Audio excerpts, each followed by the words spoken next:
Start your wellness journey at Whole Foods Market, where it's Jumpstart January through the 16th. Stock up on supplements with some of the year's biggest savings. Plus, save on air-chilled organic boneless skinless chicken breasts, organic Honeycrisp apples, organic large Hass avocados, and more. And since Whole Foods Market is the only certified organic national grocer, it's easy to make them your wellness destination. Jumpstart your January now at Whole Foods Market.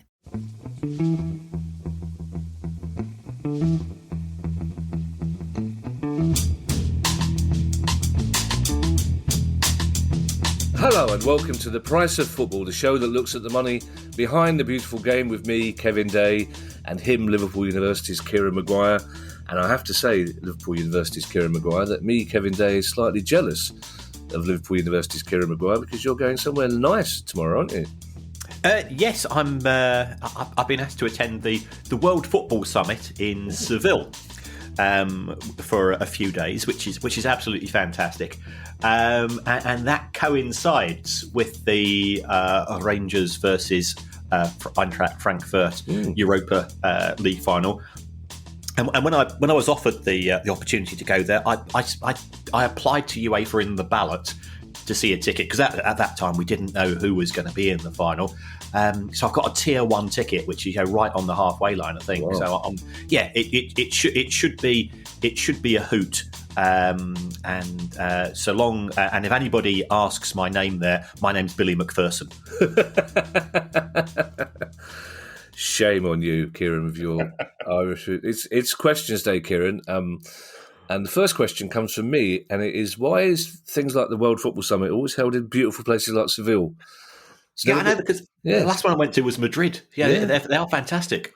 Yeah, there are hotels and conference facilities in Croydon, Kieran, and it is in the world. We have some very good questions today, some of which are the final questions that we didn't get around to asking at the live show in Accrington. And the first question, though, comes from Tom Hayward. And Tom says, fan-made football kit concepts found all over Twitter around annual official kit release dates and all over bits of paper around my living room are arguably better than the real thing. Mine are definitely better than the real thing. Modern kit designers, notably Puma, are pumping out the same kit designs for different teams, and I often wonder why this is. And do they still spend a lot of money to have these generic kits designed? Surely they could round up the best fan concept each year and conduct an online poll to ascertain a winner. That would be very democratic, Tom, wouldn't it? It would be favoured by fans and would save a lot of money than companies such as Nike spend on kit designers. Are generic kit designs some kind of marketing ploy? Kits are something, Kieran, that most football fans, including us, are obsessed with. So I would say 20% of our questions since the pod started have been about kits. Yes, and again, thank you to the people that gave us some kits last week. I have worn my Berwick Rangers kit already, and I was just made up. It's sort of when you put on a football kit for the first time, it does transport you to another land, as far as I'm concerned. Well, it does, Kieran, and it's a lovely black and amber striped kit. But I always get slightly worried about wearing another team's kit, because I just know that if I step outside, some Palace fan that I'm aware of will drive past in a car, and it'll be all over Twitter that I've been wearing a Berwick Rangers kit. As indeed a very good friend of mine called Neil the Fish. Let's not go into why he's called Neil the Fish. No, let's. But, several seasons ago, as the result of losing a bet for charity, he was required to wear a Brighton shirt to our last game of the season against Fulham. And he can be an angry man. He's delightful. We all love him to bits, but he can be. And he had it on for about 15 seconds before getting really, really angry. So I love football kits, but I'm always slightly wary of wearing another team's one. But anyway, to Tom's question.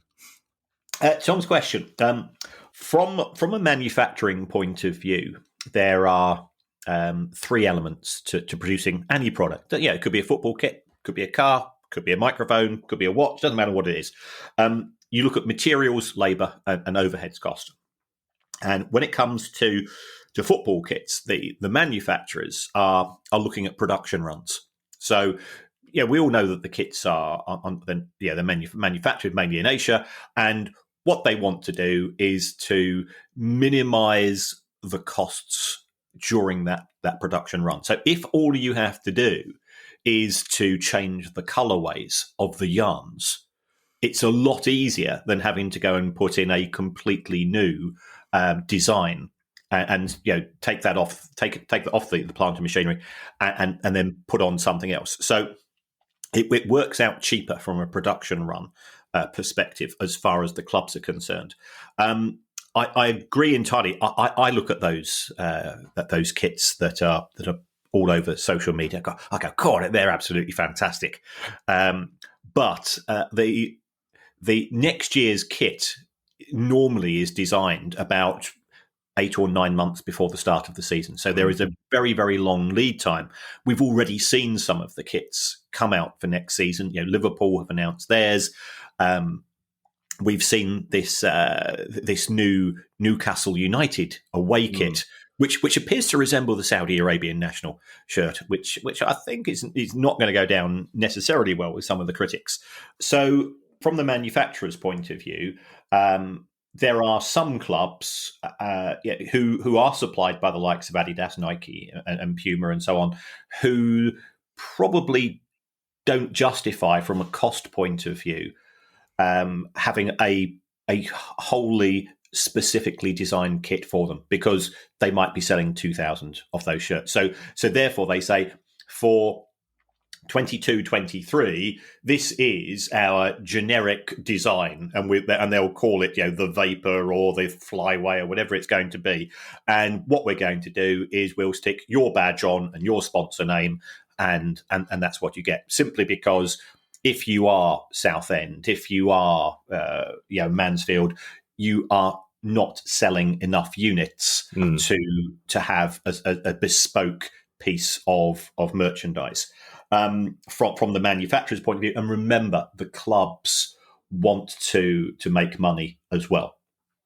So we effectively go back to the sort of the position of Henry Ford and the Model T Ford on the Model T. You can have this in every colour provided it's black. Well, Nike or Adidas will say you can have any kit you want provided it's our generic design. If you want something more bespoke, it's going to cost you a lot more money, and fans are going to be up in arms. When it comes to the big kits, because Manchester United sell so many units, then Adidas are quite happy to give them a specific bespoke design for the home kit, the away kit, the third kit, and so on. So that's where we are. It simply comes down to a cost issue. It's cheaper to do the generic kits. It would be great. I mean, if anybody who's working for a kit manufacturer wants to get in contact with us and come on the show, we would love to have you on, because we are fans of football kits. But to actually talk us through the process, I've spoken to one or two people. So if anybody from those companies wants to come along, just drop us a line. Kieran at priceoffootball.com, and we'll gladly get you on the show to teach us a bit more. Kieran, it's normally me that has the problems with short-term memory, but not 4 weeks ago we had a Zoom meeting with some kit manufacturers, remember? Oh, we did. Perhaps we could ask them, Yes. the ones we already know. They seem like nice people. Yes. I'll tell you one thing we do have to put a stop to in terms of kits. It's getting worse every year. The kit announcement it's the new player announcement, isn't it? It's like a bloody baby gender reveal now. Everyone's getting really excited about. It's like it's going to be red. It's Liverpool. We know that. Just stop making such a fuss.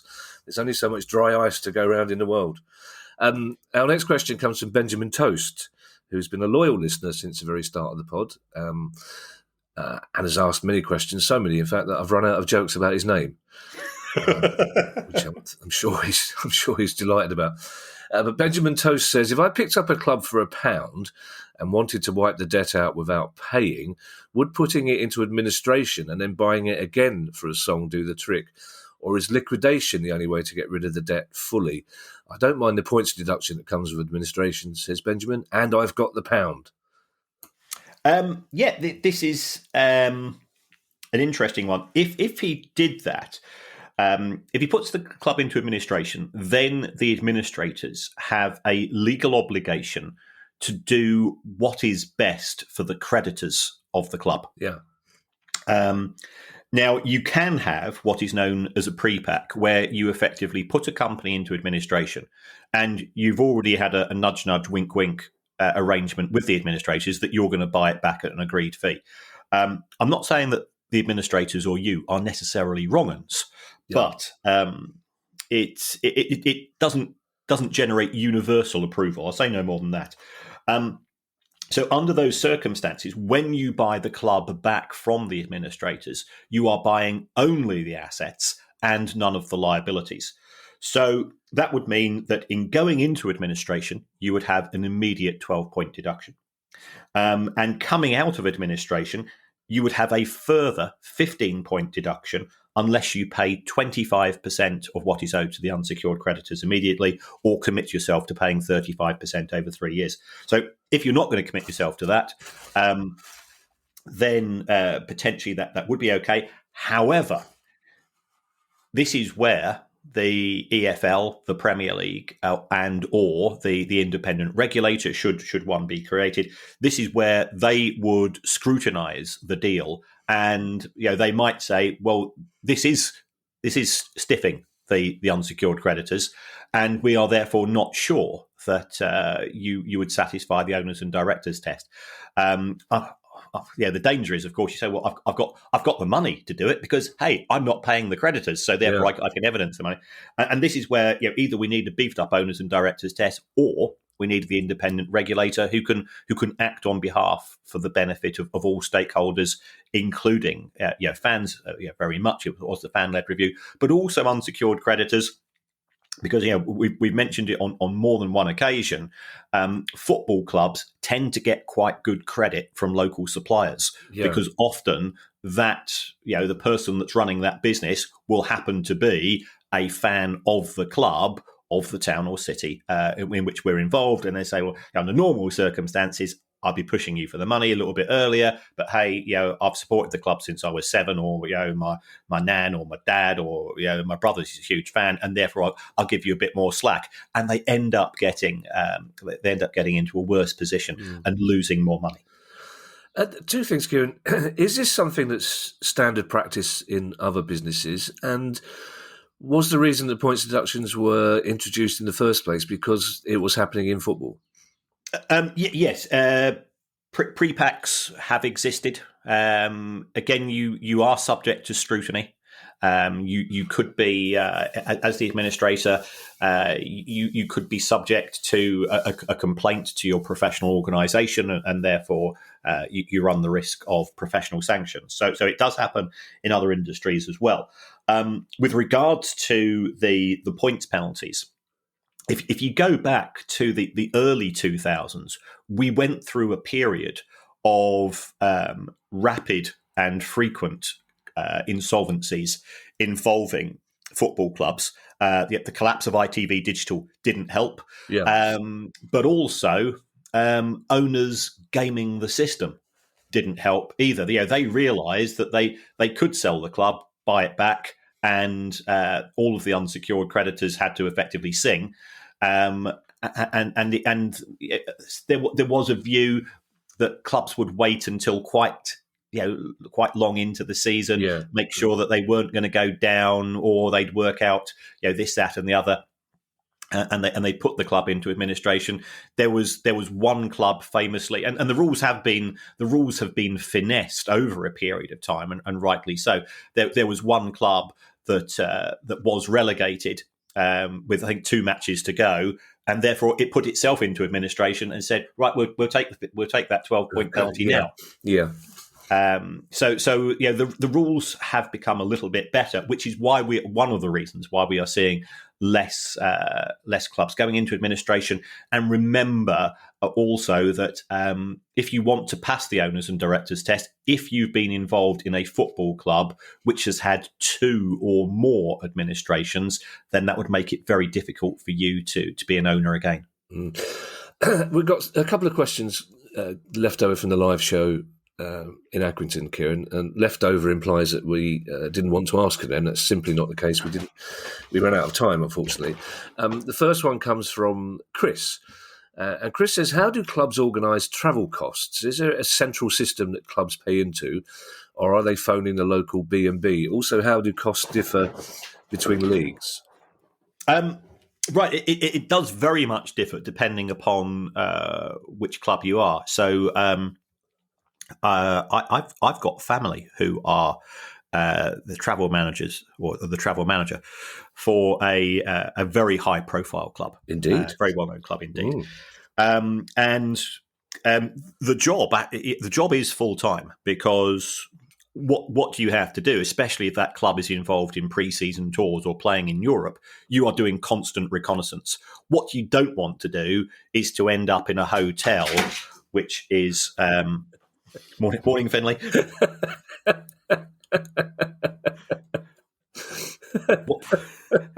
What you don't want to do is to end up in a hotel which the facilities are poor. It's in a noisy area of town. It's actually difficult to gain access to the stadium. You don't want to be stuck in traffic. So what will happen is the travel manager will do a reconnaissance, especially for the overseas trips, to make sure that the standards to which the players are expecting will be met. They'll agree a fee with the hotel. Now, if you are a club in the lower leagues, the chances are that you're not going to be your travel plans are going to involve either coaches or trains, and then it's all about striking up a relationship with the local travel company. So there's no central fund as such. Some clubs expect 5-star treatment. Some clubs, when they are travelling abroad, will have sort of a charter a flight themselves, especially if it's a big trip. I'm aware of. I don't think you're telling tales out of school here, but when Manchester United, well, this was quite a few years ago, they went on tour to the States, and they just signed 2 Brazilian players. I think Anderson was one, and there were 2 Brazilian players, and of course the 2 lads didn't speak any English. So Sir Alex Ferguson went to Cristiano Ronaldo and says, Cristiano, we'd like you to, could you just sort of help to introduce them to the club and have a chat with them? It's an 8-hour flight. We're doing this trip to the States for pre-season. And I think Nani was the other. And the problem was that they were on a 747, and there were only so many first class seats, and the rest of the players had to slum it in business class. And Cristiano Ronaldo said, "I'm Cristiano Ronaldo. I'm a superstar. They're in business. I'm not prepared to go down and slum it." There is very much a pecking order when it comes to footballers. In terms of the expectations they have in terms of these things, and it's a tough gig, because footballers aren't, I think it's fair to say, they're not the most organised of people. So you hear tales of players turning up without passports, or they're not. And then when it comes to vaccines recently and so on, or they've forgotten to bring things with them. So the job of these transport managers, and I've got to know a few over the years, is a 24/7 one, because even when they're in the hotel, the manager will get a phone call from the player to say, I know one very high profile player that wanted a pair of shoes, and he was such a high profile player that he had to the travel manager had to organise security for the player, because he wanted to go to the local market to buy a pair of shoes. It's complete lunacy, as you would expect. I remember talking to somebody at a Premier League club whose job it was to look after players on away games, and I said, "How is it?" He said, "It's like keeping kittens in a basket." Yes. And if anybody listening to this has ever had any doubts about the integrity of Kieran Maguire, I would like to point out that when he first told me that one of his family members was the travel manager for a high-profile club, I said, "Oh my God, he must know some gossip."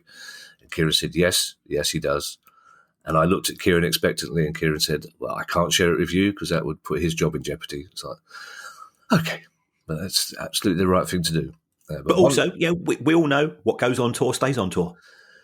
Those were the days, Kieran. Those were the days. Nowadays, what goes on tour, I have to phone Ali up and ask her how to get out of it, basically. Steve Rawlinson was also at the live show in Accrington, and his question is a sort of existential one. But Steve said, how do you think the football industry will develop in the coming years if the fan-led review is adopted in full, as aspects of it seem to be at odds with the changes being made by UEFA?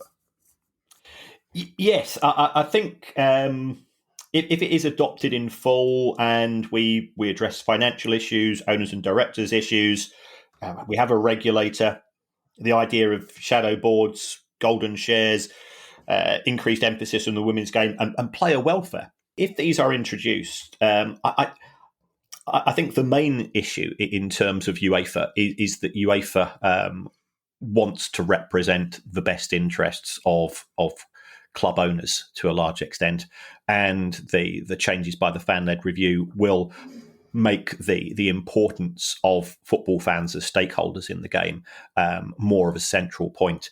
So I think there could be some conflict, but ultimately, I think if the industry does get its house slightly more in order, and we're not talking about nobody wants nationalisation of the game or government interference micromanaging football as are some of the claims which are coming out by lobbyists who seem to I've seen this lobby company. They've never been involved in football before. Why have they suddenly started caring about our national game? I wonder who's paying them.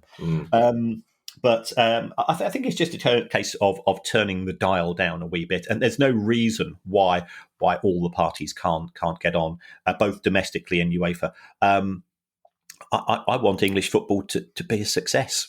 And I think you do as well, because our clubs benefit, the bigger clubs benefit, the intimation that's coming out that if the fan-led review proposals are adopted, then English clubs will struggle in Europe. There's no evidence to back that up, because the financial advantage that they already have, would preclude that. So I think as far as Steve is concerned, the two parties can probably coexist with a regulator. With greater emphasis on the input of football fans, while still ensuring that we can compete in Europe and with our European colleagues.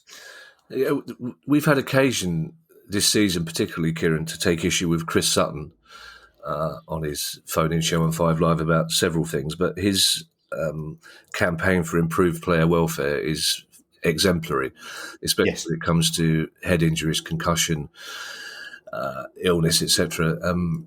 Although he's also now obsessed with bee welfare as well, which is interesting. Somebody mentioned artificial grass 2 weeks ago, and he just went on about, and he's quite right about the bees. I care a little bit more about the players than the bees, but before I get angry tweets, I care a lot about the bees. I fully understand their importance in the ecosystem of the world. I wasn't expecting to have to apologise for attitude to bees on the pod this morning. Our next question from the live show at Accrington comes from Michael, who's a Burnley fan. And one of my abiding memories the other night, there's a lot of Burnley fans there, and Andy Holt taking issue with two of them, asking them why they weren't Accrington fans. And they did that panicky thing of going, well, no, we go to a lot of Accrington games if Burnley are away. He didn't say that. And then one of them said, hang on a second, I'm from Burnley. But Michael's question is a very interesting one, because we have spoken quite a lot about Burnley and the way they've changed in the past season. And I know a couple of Burnley fans were talking to you individually afterwards about their concerns. And Michael says, Burnley paid small shareholders in cash and vouchers. I have 21 shares, which would be £17,850 worth of club shop vouchers. Is this a way of ensuring they do not have to buy out all the minority shares? And is it ethical not to offer us cash like they paid the larger shareholders? So it's a very interesting one, Kieran. I mean, to me, a non-expert, that slightly smells of shenanigans. Yes, yeah. I don't think it paints Burnley in a particularly great. No. I'll roll back on it. It doesn't present ALK, who are the Burnley owners. Yes. Yeah. I mustn't fall into the trap of saying the football club is the owners, and vice versa. Yeah. In terms of where we stand here, there is such a thing, and I'm indebted to our good friend Stuart Hatcher, one of our regular listeners, who's also a lawyer. He pointed me in the direction of, and can you imagine this at 7:30 on a Saturday morning? I'm looking at section 979 of the Companies Act 2006 with squeeze out legislation, We've all had a squeeze out in bed at 7:30 in the morning, but not involving the Companies Act 2006. I was so hoping you weren't going to say it. Yes, all right. Kieran, we're middle-aged men. Yes, but we've got the minds. We've got the minds of 12-year-olds. Yeah, we have. That's why we look so young. And under this, if you acquire normally, I think it's 90%, sometimes it's 95% of the shares of a company, then you do have the option of forcing out other shareholders to buy the shares, and under those circumstances, you've got to offer the same price as was offered to the shares when you made the takeover.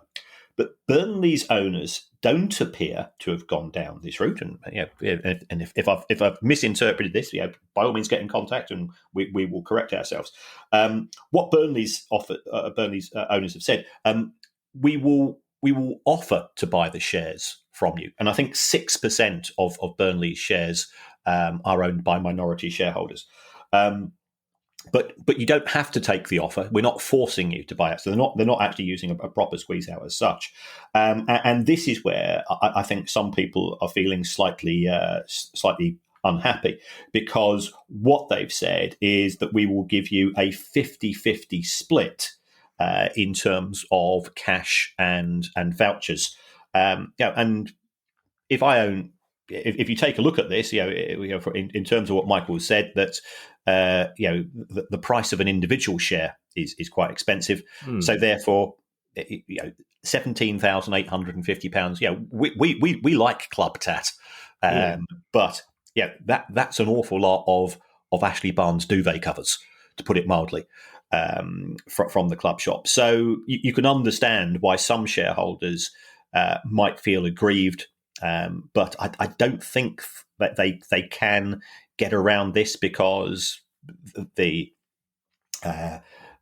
majority shareholders are not obliged to buy them out, and they are saying this is what we consider to be a fair offer. It's the same as we've effectively paid for our shares, but in terms of the way that we're offering the offer, by splitting it between cash and vouchers, does seem harsh. I think Burnley Supporters Association, they've said they don't want to sell their shares on principle, because they still want to have a voice at the club's AGM.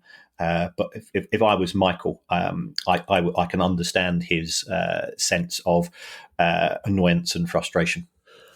If I was Michael, I'd be bloody furious. I mean, if Stuart is listening, I know Stuart Hatcher is listening, but if Stuart or any other lawyer would like to get in touch and clarify this for us, because that, again, as you know, Kieran, it's why I host this thing. This is not a world I know anything about, but that seems inherently unfair.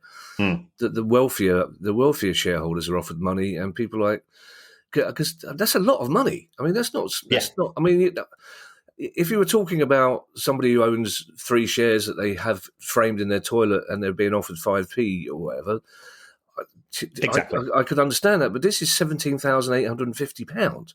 Yes, that's a substantial amount of money that he's entitled to get, I would have thought. So I would be really interested to hear from any of our legal friends. Obviously, we haven't got the money to pay you, but you will get mentioned on the pod, which is as good as cash. It's better than gold. It's better. It's a sort of cryptocurrency in its own right. It's worth 8 Maguires. that's what we're calling our new cryptocurrency, the Maguire.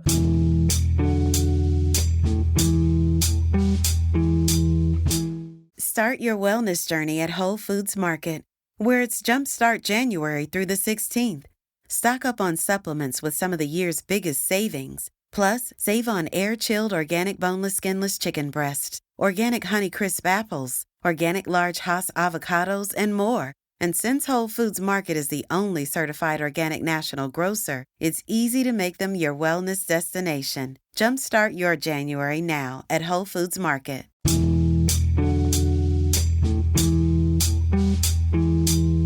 Sunderland are potentially on the verge of returning to the Championship, which will be very good news for Jack McDonald. And Jack McDonald has asked our next question. And he says, in the last year or so, my club, Sunderland, changed ownership again. My question is, we had a loan of nearly £10 million from MSD, I believe, prior to the takeover, but I haven't seen anything to say that the money was paid back on the takeover being completed. Also, if you'll allow a second question, we will. As a club with a large fan base, we have a good revenue base, particularly for the level we're at. What is the disparity in finances between ourselves and some of the other teams in the league? Right. So I'll answer these questions in turn. I think it's fair to say that the ownership structure under the previous people in charge at Sunderland was not the easiest or the most transparent. Sunderland Association Football Club was owned by Sunderland Limited, the biggest shareholders in Sunderland. Sunderland Limited was a company called Madrox Partners, which is Stuart Donald's company and Charlie Methven's and so on. And it was Madrox Partners who borrowed money from MSD, except it wasn't MSD. It was a company set up in the United States called Sunderland FFP. So, yeah, we've got this long trail, this long crumb trail to dig out. Now, from looking at the documentation on Companies House, and it's a glorious sunny day on Saturday morning, and I am looking at the Companies House details of Madrox Partners, and the Baroness said, "You're going to miss out on getting a tan this year, Kieran." And so I'm under pressure. Kieran, you could compromise and read the Companies House stuff outside. I know there's screen burn, man. Don't ever say screen burn, man, again, Kieran, will you? Remember our discussion about being middle-aged men? Yes, that's true. Yes, I'm not on Miami Vice. But it turns out that having gone into the small print in respect of Madrox Partners satisfied the loan due to Sunderland FFP stroke MSD in October 2021. So you won't see this in the Sunderland accounts because the way that the deal was organised, that Sunderland itself didn't effectively borrow the money. It was MSD borrowed the money Madrox Partners who borrowed the money from one of Michael Dell's vehicles. And that money was then repaid when Madrox Partners sold some of their shares to Kirill Louis Dreyfus. Where did Madrox Partners get its money from? Well, it was the owners of Sunderland, so it was able to utilise Sunderland for that vehicle. Right. And if we move on to Jack's second question, I've crunched the numbers. When Sunderland were first in League One, which was season 2018-2019, they were in receipt of parachute payments that year. And I've never seen this extent before, but Sunderland, which was one of 24 clubs in League One, generated 31% of the total income in League One that season. So practically they got a third of the money. And under Stuart Donald's ownership, they didn't get back to the Championship. If we fast forward to 2021, which was a season in which the club was playing football under the restrictions of COVID and lockdown, Sunderland's income was 11 million, and that was probably about 2.5 times the average of clubs in that division. It would have been far higher because Sunderland get amazing attendances, regardless of the division. So for 2022, I'd expect their income to be 3 to 4 times that of the average in the division. Wow! So we've discussed this before, Kieran. For some of the smaller clubs in that division, Sunderland will be a big loss, won't they?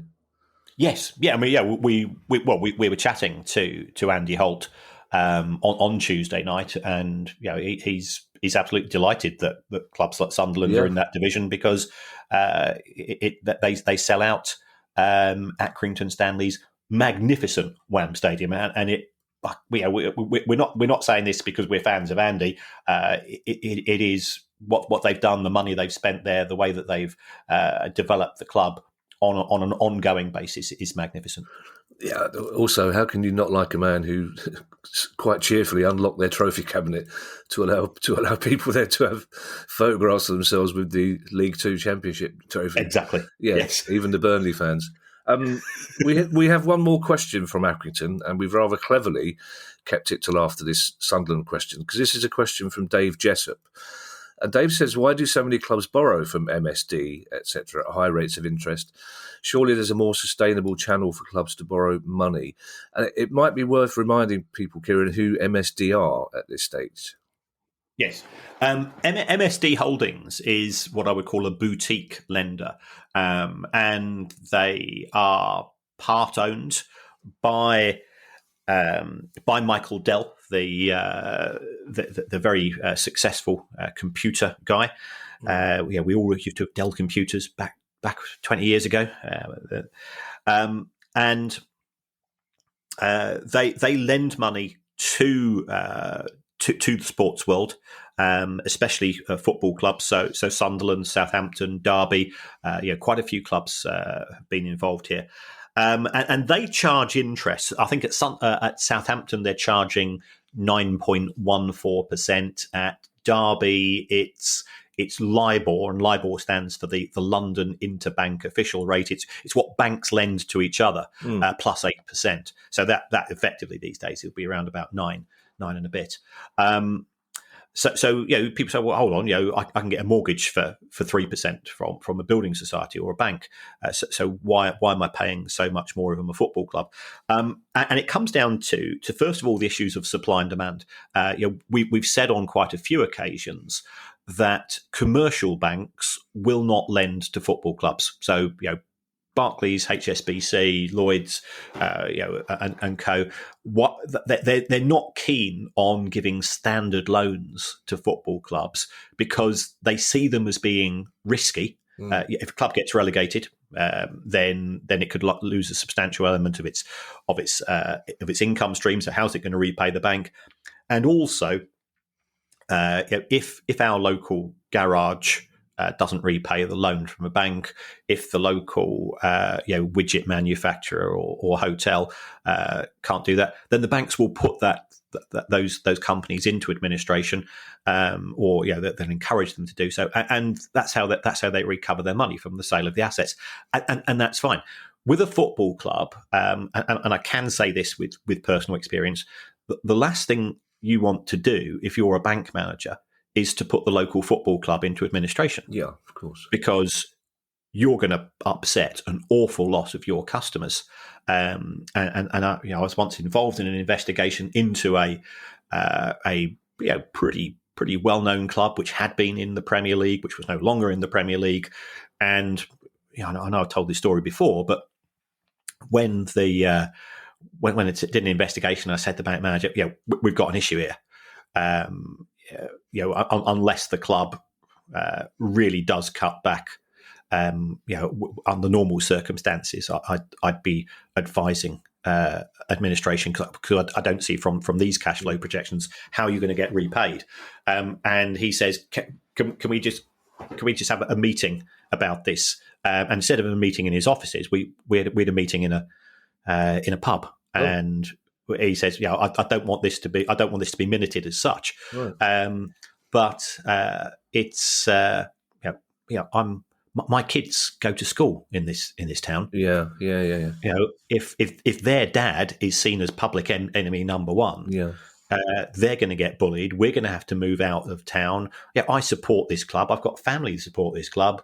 What can we do? And we came up with a solution whereby we effectively said to the club, you either do X, Y, or Z, or you're to say that you're in the last chance saloon is you're getting an extra round in the last chance saloon. And to be fair to the club, I think it realised the severity of the situation, but they were given leeway that would not be given to other industries because of this unique place that football holds in modern society. If I was a bank manager, I'd just say, well, just don't lend them the money, and that is, that's now come on from on high.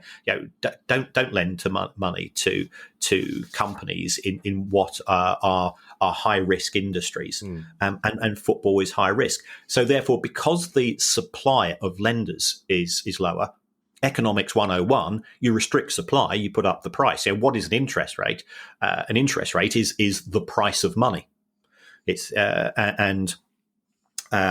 therefore, because you have to now go to boutique lenders, they say, well, Barclays won't lend to you, NatWest won't lend to you, blah, blah, blah won't lend to you.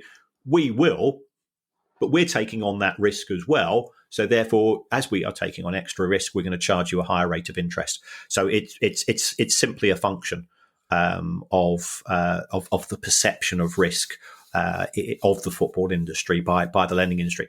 If we contrast that with the likes of Spurs and Manchester United, who have borrowed from big investment banks at 2 to 3%, let's be honest, a bad season for Manchester United, is finishing 6th or 7th in the Premier League. They ain't going to be relegated.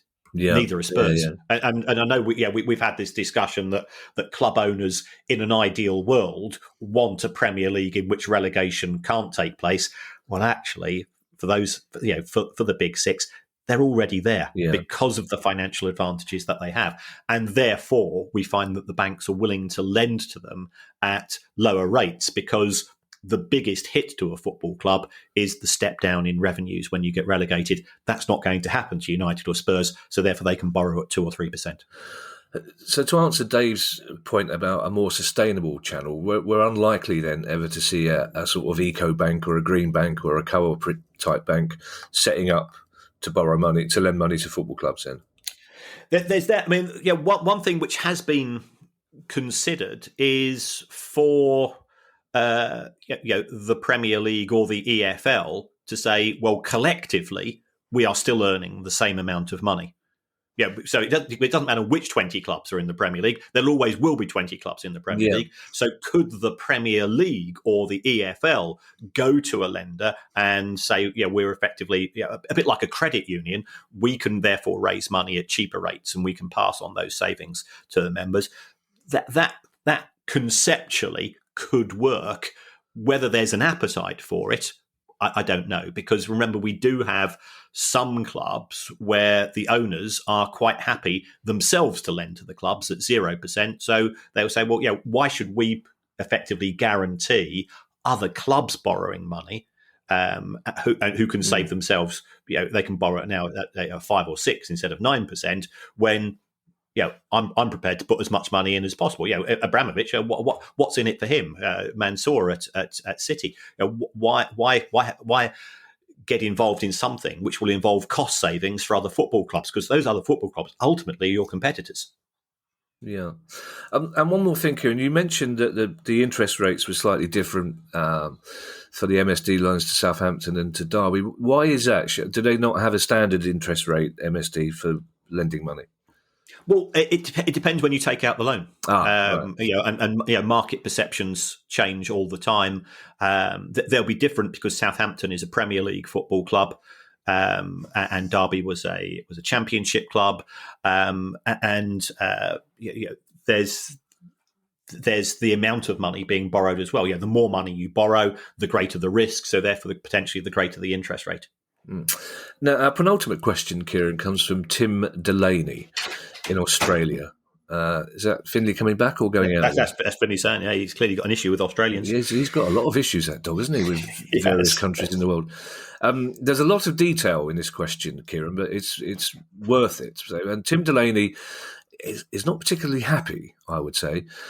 Tim says, one of my 3 sons plays football in a so-called elite club league in Australia called the National Premier League, NPL. Despite the national in the title, his team never plays outside our state, Victoria. Clubs in this league select about 20 players in each age group, and parents pay the equivalent of £1,500 per season. Jesus. I know. Poorer children, including some very talented migrant and refugee kids, play community football instead. Now, the NPL clubs have okay facilities and okay coaching, but they never seem to be able to sell, in inverted commas, any of these elite, in inverted commas, players. Instead, the players just get picked up by scouts in the off-season. My questions are, how does this price for football development, £1,500, compare with other countries, Europe and the UK, for example? And how might football development be funded differently so that talented poor kids in developed countries like Australia can make it to professional leagues?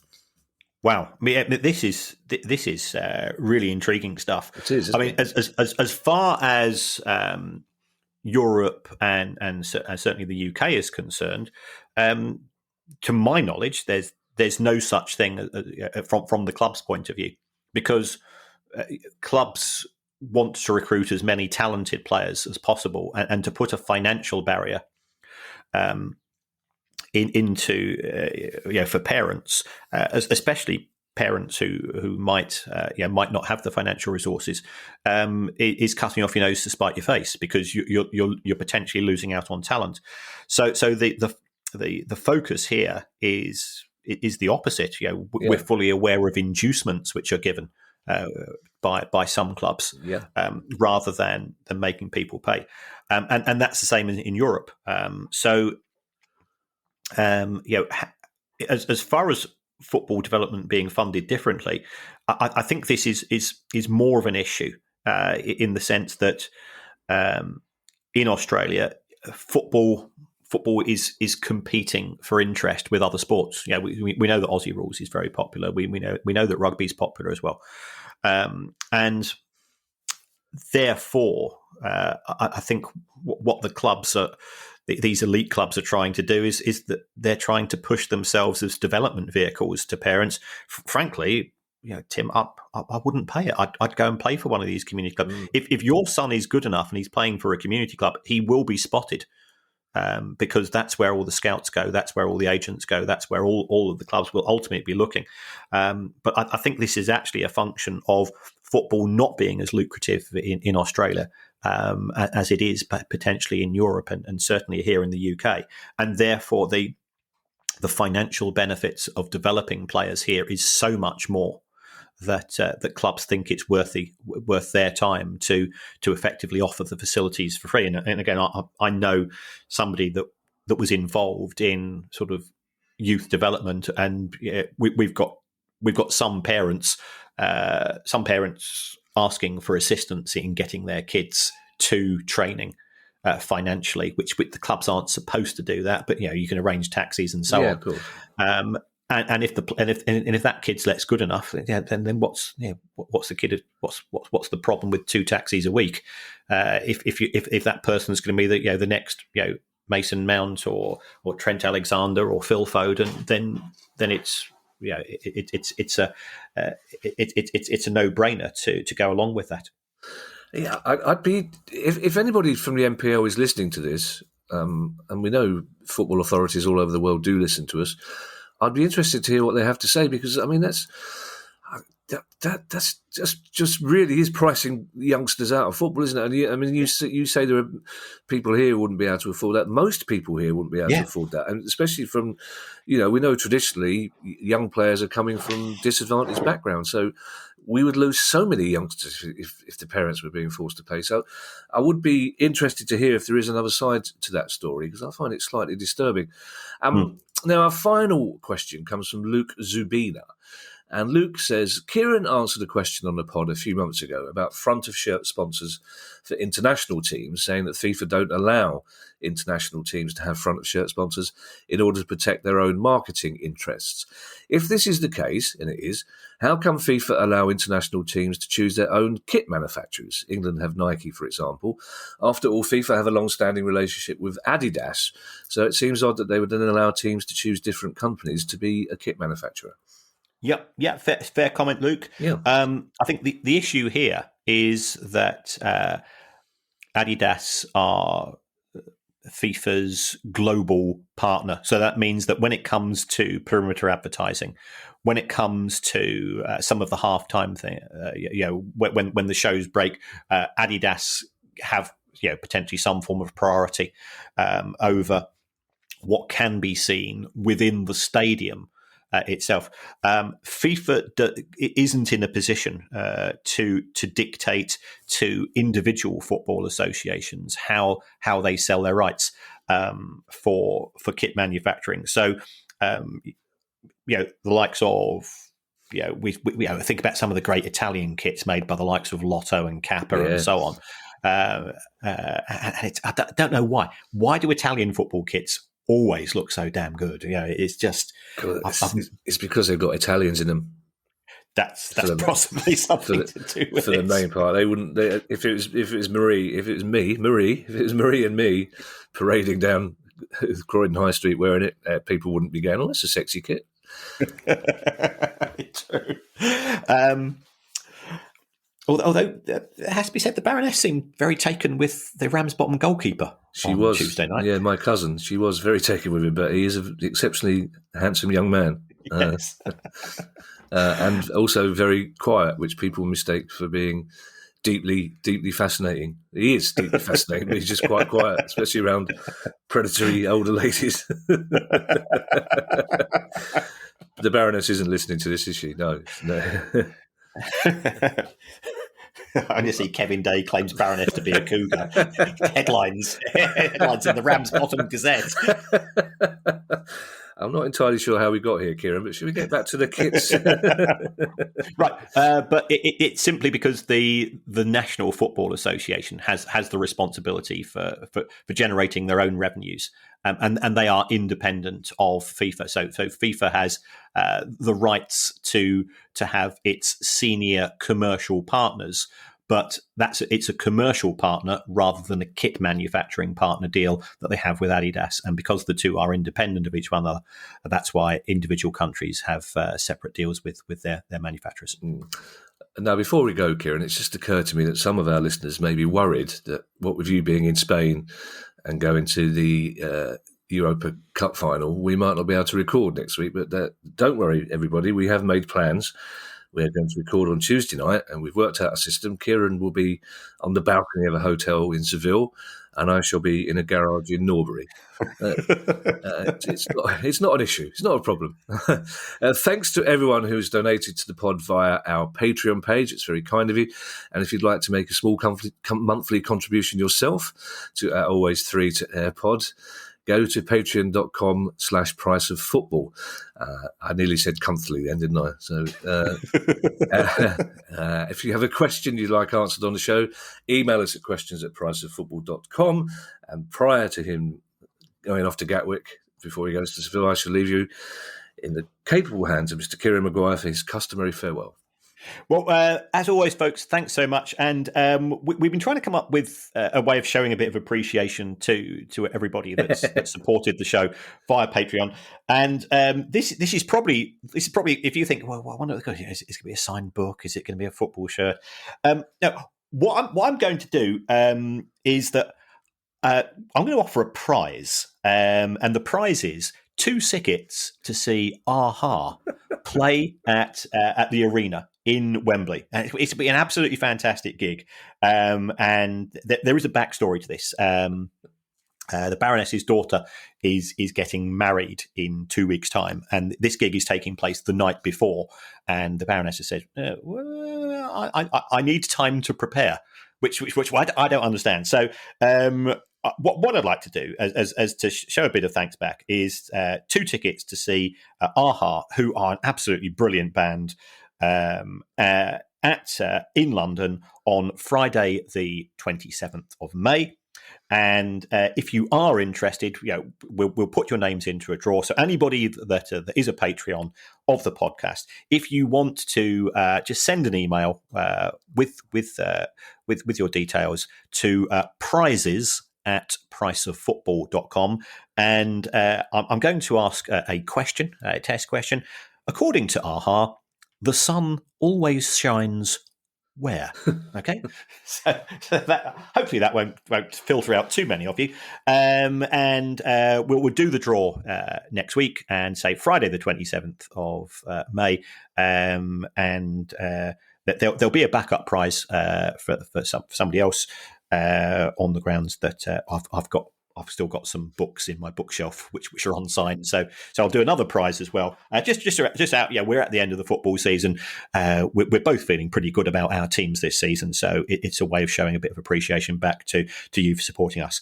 And if you don't want to use Patreon, and we fully appreciate that times are tough for everybody. If you want to show the show a bit of love, the way that you can do that is going onto your podcast app and giving us a review, giving us 5 stars if you think we deserve it. If you don't, absolutely don't.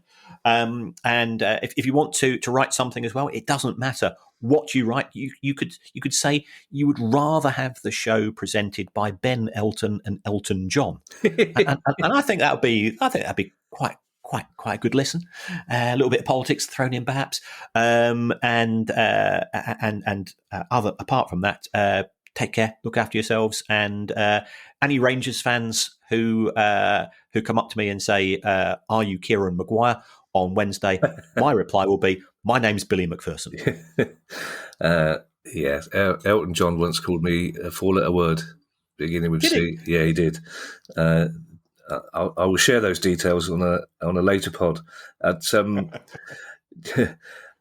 People, we often talk to people who do podcasts, other people who do other podcasts, and occasionally they say to us, "What do your Patreons get extra then for their money?" And we sheepishly reply, "Nothing."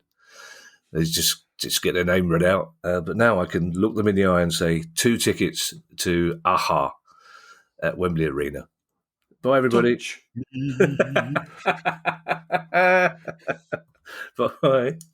Bye. The price of football.